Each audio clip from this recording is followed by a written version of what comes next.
One of the papers at the time said ancient Duropolis discovered under Dorset Field.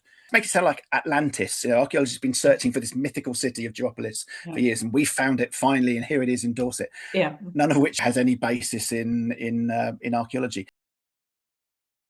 Thank you, Dr. Miles Russell, for agreeing to talk to me for this new strand that we are doing on History Makers, which is going to be an attempt to get the real stories behind the archaeology and history headlines that occasionally make national news. I thought, first of all, for people who don't know it, if you could just give me a little summary of your Duropolis project, what it is and what you're doing with it and how long it's been running.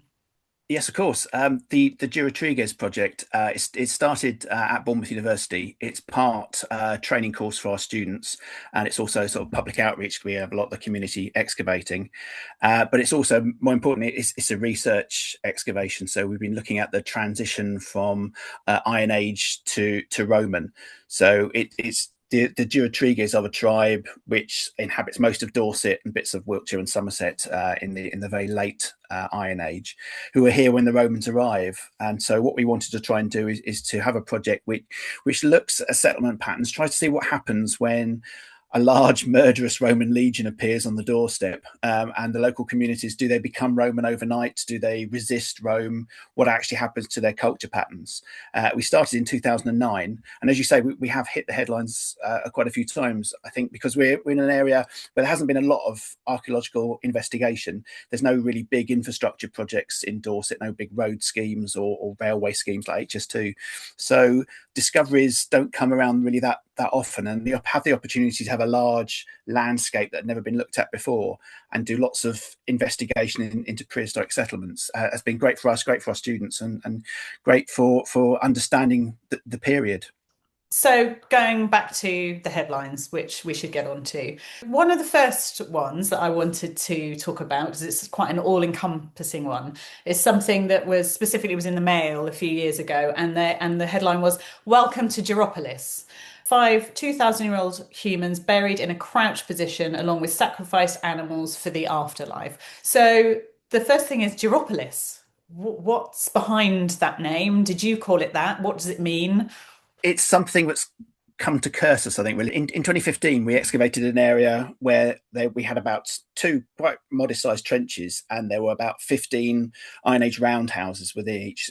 The roundhouse is the standard settlement house type of the period, and very sort of dense area of settlement. And the geophysics suggested that area went on for quite some time. That there could have been hundreds of these roundhouses, and we don't know whether they're contemporary or not. But it looked like a very large area of settlement. It wasn't part of a hill fort. It wasn't the kind of dense settlement area that you normally get in late Iron Age Dorset. And I was struggling, we were trying to actually define it. It wasn't a banjo enclosure, it wasn't a hill fort, it wasn't any of these kind of terminology that for settlement units that in existence. And we were, within ourselves, were calling it Duropolis because the polis was Ptolemy, the geographer in the 1st century, was calling individual towns or settlements within Britain as polis sites, and Duro from Duropolis. But when we put out a press release about the site, we're very careful not to do that, because obviously the key thing about having a press release is it's your words. You're very careful about what you say. You're not trying to over sensationalize anything. You don't want anything to be misunderstood. But a couple of journalists did come along to the open day, as they were invited to. We have big public open days, and we put up a sign saying "Welcome to Duropolis." Why not? And from that, pretty soon after that, in the press, we got "Welcome to Duropolis, Britain's earliest Iron Age town, Britain's first city." One of the papers at the time said ancient Duropolis discovered under Dorset Field. Make it sound like Atlantis. Archaeologists have been searching for this mythical city of Duropolis for years, and we found it finally, and here it is in Dorset. Yeah. None of which, of course, has any basis in archaeology. It hit the headlines. It went all around the world. It was fantastic, and a lot of people, of course, were attracted by that sort of clickbait title. And went into the story, and possibly were a bit disappointed we hadn't found some ancient civilization. But it got the news story. It was there, but it's difficult because people even today come along and say, "So where's Duropolis?" Well, we have got a big Iron Age settlement. I mean, that is the thing. But I think in speaking to the press, a lot of people's eyes did glaze over when you start saying we've got big settlement, roundhouses, pits, and but what is it? And it was an easy shorthand for us, but having that sign "Welcome to Duropolis," I think possibly looking back on it, perhaps we shouldn't have done that. But there you go. That's all part and parcel of publicising archaeology. Yeah, and it's a balance, isn't it, between sort of, I suppose, outreach and piquing people's interest. It is, and one of the things was, of course, one thing we didn't say. We were talking about it a bit as a big settlement when the press started, and when that started snowballing, was this idea that it's Britain's earliest town.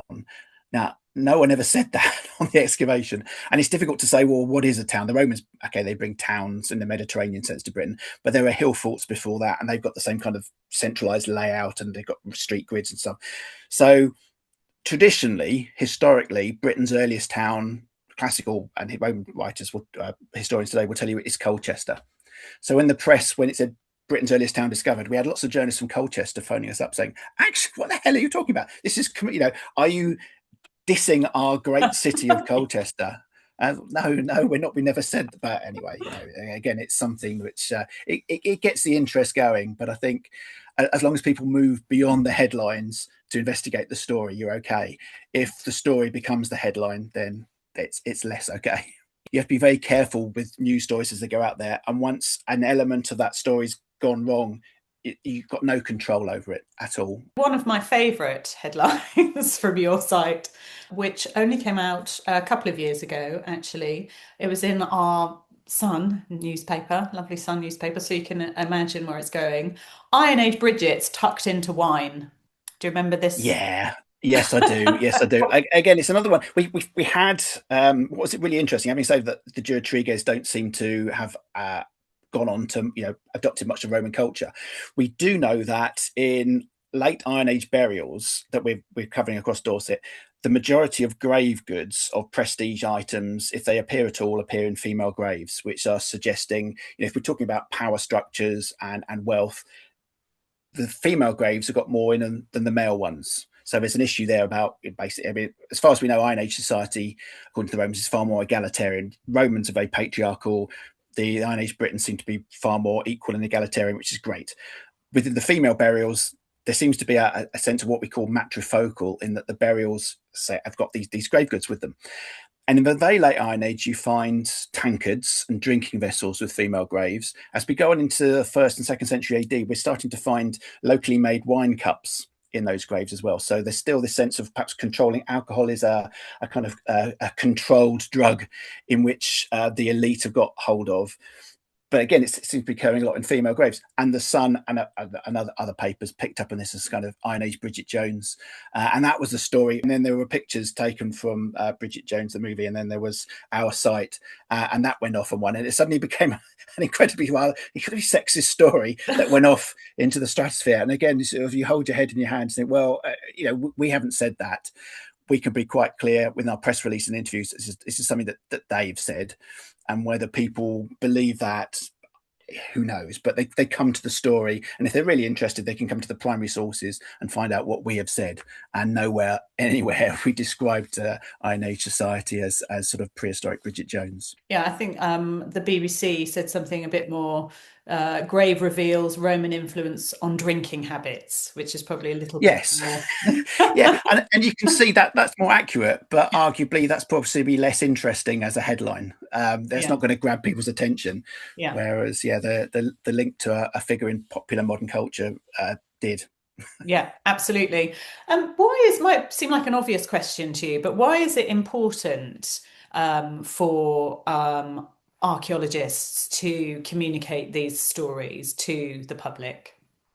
I think essentially we're doing a public service here, and as people are interested in their heritage and their past, and as archaeologists, it's right, we've got to get the story right.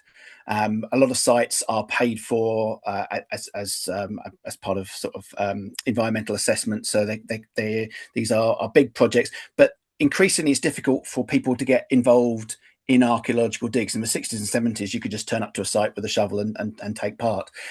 It's far more difficult to do that these days. Now, archaeology is a profession, and it's covered by a whole series of health and safety regulations and that other sort of stuff. But I think if we've still got a duty to get the story out there, we can't keep the information to ourselves, because that's completely wrong.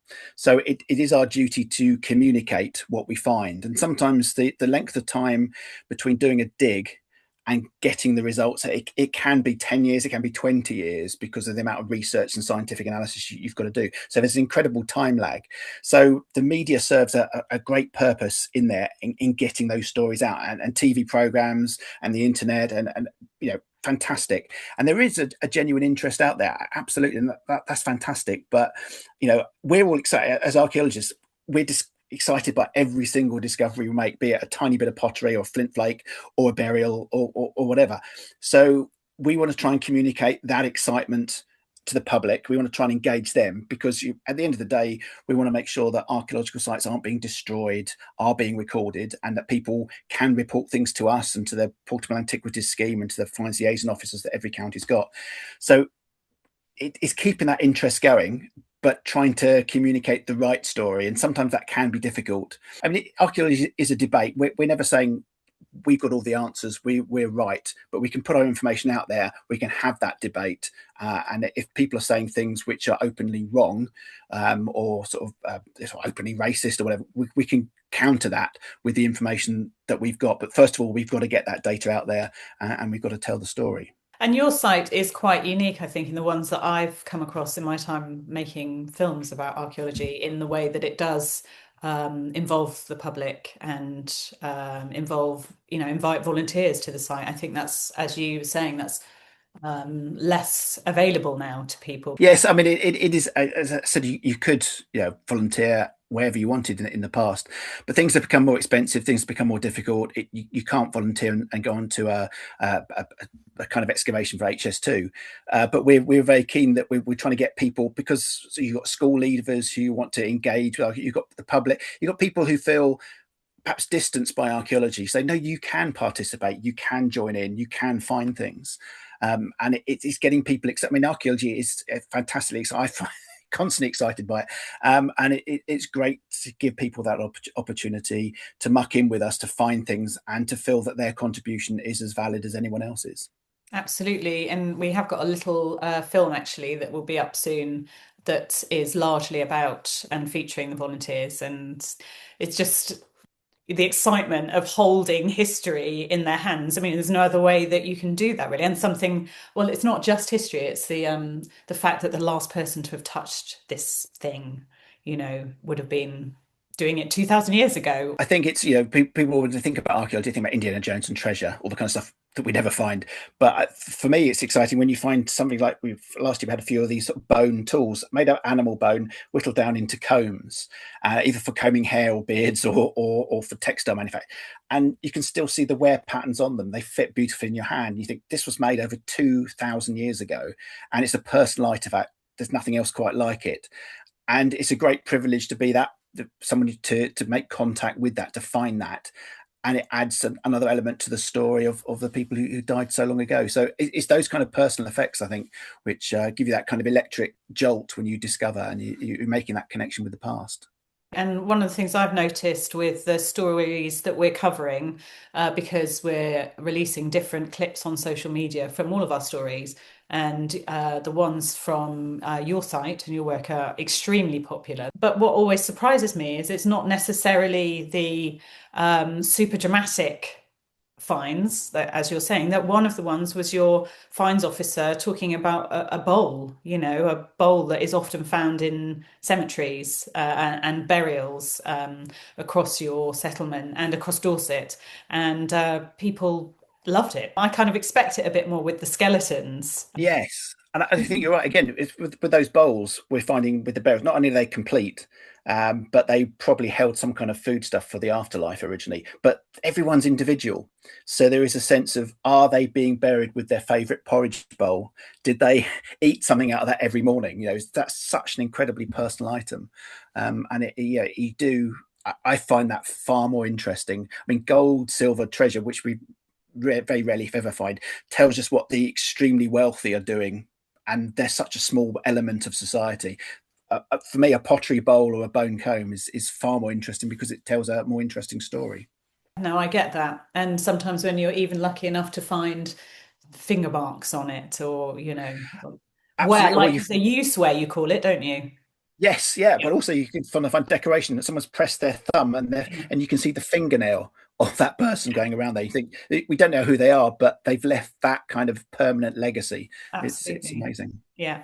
Okay, so you kind of touched on this, and I know, this is a big story about the site that has developed over really the last year, but and there are lots of headlines about it, but I just chose a couple. New DNA evidence unveils Iron Age matriarchal mystery.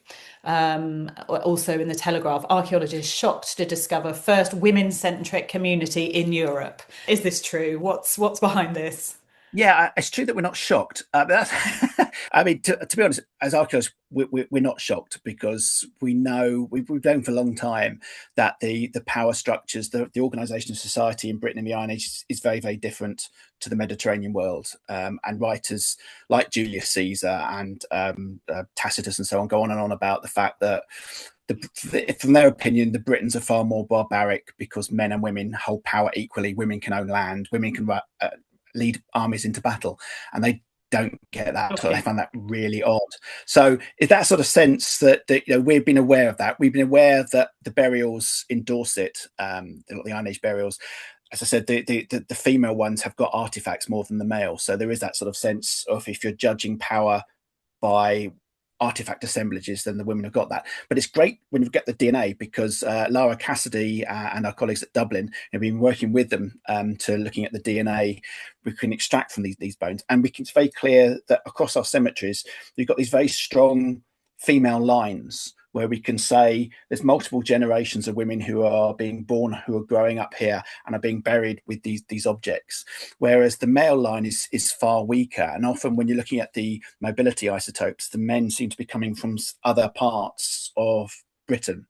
So there's a real sense perhaps of land ownership that it's the women who are living on this land, who are controlling this land, who are arguably, in charge of things, and the men are moving in and out more. Now, whether that means that the men are on the boundaries of that territory in a more sort of traditional classical sense, defending the land, or whether we've got society, we've got to think of society in very, very different sort of ways, different ways to ways that the Romans judge them. And sometimes when you look at Iron Age diagrams people have put together in the 1960s and 70s. They're like do you remember the feudal diagrams used to get be taught at school? You've got a king at the top, and then you Absolutely. Yeah. kings, knights, and Yeah. nobles, and so on. And Iron Age society is often like that, with an Iron Age chieftain with a huge moustache at the top, and it's all Yeah. men, men, men, men, men, men, and right at the bottom you've got serfs, and there's men and women. Yes. And that's the kind of thing I think that we've got to get rid of, because the archaeology and the DNA is telling a very, very different story. As archaeologists, we've known this for some time, but what does shock people is beyond the world of academia when they discover that what they've learned at school, what they traditionally believe an Iron Age community to be like. And again, it features whenever you see any kind of drama on TV, it's an overtly masculine world, which it does not seem to be in the archaeological evidence. So we weren't shocked by it, but it's nice to have DNA and science back us up and say this is actually what is happening. We've been excavating more cemeteries.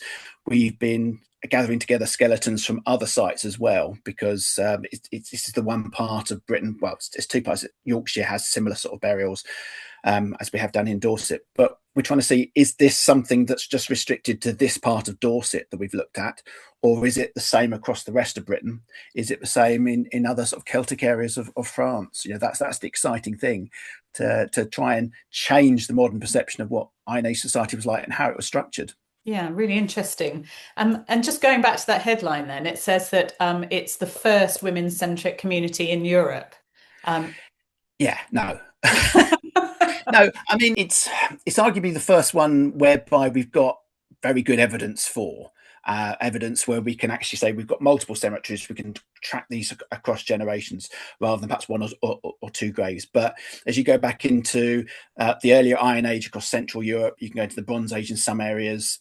There is a similar sort of patterns developing in there or detectable. So it's not the first, but it's the first for which we have evidence where we can publish and say this is really clear cut. This is our, rather than sort of supposition or sort of general theorizing. This is the first time we can actually point and say here is the evidence. Yeah, okay. There's so much about this site. There's so much information and so many stories you could tell. And one of the things that you or one of your colleagues has said to me in the past is just a little thing, but it really has kind of stayed with me. Is that you've done these DNA studies and you can point to a woman, and then also the fact that you've got her daughter and her granddaughter there on the site. There's something just really unique about that, I think. It is amazing, yes, because before you can do the DNA, obviously, again, you make assumptions, and it's quite difficult sometimes to be precise with the radiocarbon date. So you can say these are all broadly related of a similar sort of time. But if you have to say, yeah, here's the sort of the great grandmother, here's the grandmother, here's the mother, here's the daughter. We can also say that this woman's had a child with this man. He's buried over here, she's buried here, their child is over here. Suddenly, you are creating a better idea. You're creating a family history, a family tree for prehistory, and it's very moving. Exactly, when you're laying them out to study, you can say, here are. And this is a bizarre thing to say. You're treating them more like humans because you know they are. We've got to Yeah. always remember they're not artifacts. These are people who had lives and hopes and dreams. But when you can say that relationship is there and it's laid out in front of you, yeah, that is extremely moving, and it's very emotional. Yeah, I totally agree. The final one I wanted to touch on is human sacrifice evidence in Iron Age bones. So, what's the story behind this one? Human sacrifice is another thing that the Romans described going on in northwestern Europe, and sometimes we view that as negative Roman propaganda, but it's clear that it does happen. We've had now four, possibly five burials in odd situations whereby they're sort of face down in a pit, whereas the other burials are in nice crouch graves on the surface. And one of the burials, one of the first ones we found back in 2010, had a very quite a prominent cut across the bones of the throat. So and seems to be lying pushed face down into the pit. To us, that's a very clear evidence of it's a murder, it's a violent death, and the theatricality of the placing of the body onto a platform of bones suggests that this was done in front of an audience. This wasn't someone who's been murdered and the murderer's trying to cover up the evidence. This is someone who's been sacrificed, executed in front of an audience in a very public way. So that's to us. I mean, it's one of those things that makes you think, oh God, thinking about the past, they are very different to us. But to have the physical remains of that person, we can look at the DNA. Are they related to the wider group? Are they an outsider? Is their lifestyle different? Are they a prisoner of war, a captive? Is there something special when it comes to a point of human sacrifice and they're making the ultimate offering to the gods? Are they selecting one of their own? Is it someone who's had quite a nice lifestyle, like a leader, or someone or a farmer, or is it someone who's at the lower end of the scale? And are they an outsider to that group? So you've got the opportunity to really study this and to try and understand what makes people sacrifice another human. We know they're doing it to animals a lot, but it's making that sudden jump to humans and that extreme sacrifice, an extreme offering. We can never know why they're doing it. Is it the crops have failed? Is it an invasion by another group? Is it some kind of environmental issue? But they've actually have done it, and we've got physical evidence of that now, and we've got the opportunity now to study the bones. And I think really, I don't want this to sound ghoulish because it does sound looking at sort of ancient murder victims, but it's giving them their story. We can reconstruct their lives from their bones. So I feel like we are giving them a voice, and we are trying to understand what their life was like before it reached that untimely end. Absolutely. As you know, I've nearly finished a film about this that's also going to be on the site that is one of my favorites that it's just really lovely is the wrong word. It's a really dark story, Yes. but Yeah.